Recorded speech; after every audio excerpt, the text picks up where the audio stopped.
আপনারা জানেন যে বাংলাদেশের প্রাইমারি স্কুলের সহকারী শিক্ষক নিয়োগের ব্যাপারে 2023 সালে একটা সার্কুলার হয়েছিল।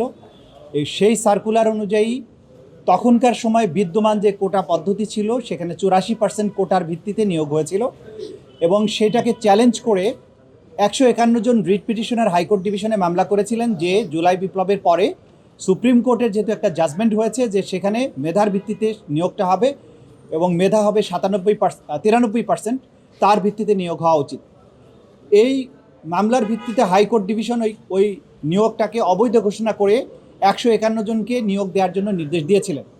সেই রায়কে চ্যালেঞ্জ করে বাংলাদেশের সরকার সুপ্রিম কোর্টে আপিল দায়ের করেছিলেন। সেই আপিলটা আজকে শুনানি অন্তে চূড়ান্ত রায় হয়েছে। অ্যাপিলেট ডিভিশন সেই রায়ে 3টি অবজারভেশন দিয়ে আপিলটিকে নিষ্পত্তি করেছেন।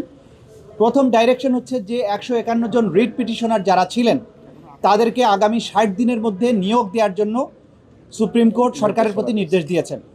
দ্বিতীয় যে নির্দেশনাটা দিয়েছেন যে 46,199 জন পরীক্ষার্থী সেই সময়ে পরীক্ষায় অংশগ্রহণ করেছিলেন, কিন্তু রেজাল্টটা পাবলিশড হয়েছিল তদানীন্তন বিদ্যমান কোটা পদ্ধতি অনুযায়ী। সুপ্রিম কোর্ট আজকে রায় দিয়েছেন যে পুনরায় এই 46,199 জনের রেজাল্ট সুপ্রিম কোর্টের কোটার বিরুদ্ধে যে রায়টা ছিল অর্থাৎ সিপি নাম্বার 2516 অব 2024 কোটাকে বাতিল করে যে রায়টা দিয়েছিল সেই রায়ের আলোকে এই রেজাল্টটা পুনরায় প্রকাশ করার জন্য নির্দেশ দিয়েছেন। এটা হলো দ্বিতীয় ডাইরেকশন। তৃতীয় ডাইরেকশন হচ্ছে যে এই মামলা সুপ্রিম কোর্টে চলাকালীন সময়ে যারা ইতিমধ্যেই নিয়োগপ্রাপ্ত হয়েছেন 6,531 জন শিক্ষক, তাদের নিয়োগটা ন্যায় বিচারের স্বার্থে আদালত বহাল রাখতে বলেছেন। এই রায়ের মাধ্যমে কোটা পদ্ধতির ব্যাপারে বাংলাদেশের আগের যে কোটা পদ্ধতি ছিল সেটা বাতিল হলো এবং নতুন করে মেধার ভিত্তিতে নিয়োগ দেওয়ার জন্য সুপ্রিম কোর্টের আগের রায়টা পুনরায় বলবৎ করা হলো এবং ন্যায় বিচারের স্বার্থে 151 জন রিট পিটিশনারকে আবার চাকরিতে নিয়োগ করার জন্য নির্দেশ দেওয়া হলো। সেই জন্যই পুরো রেজাল্টটাকে মেধার ভিত্তিতে সুপ্রিম কোর্টের রায়ের ভিত্তিতে পুনরায় পাবলিশ করার জন্য মেধার ভিত্তিতে পাবলিশ করার জন্য নির্দেশনা দিয়েছে।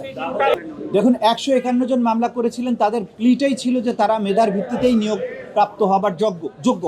সে কারণে এই 151 জনের ব্যাপারে আদালত বলেছেন যে 151 জনকে নেয়ার ব্যাপারে কিন্তু সরকার একটা এফিডেভিট দিয়েছিলেন 3রা মার্চ 2025-এ।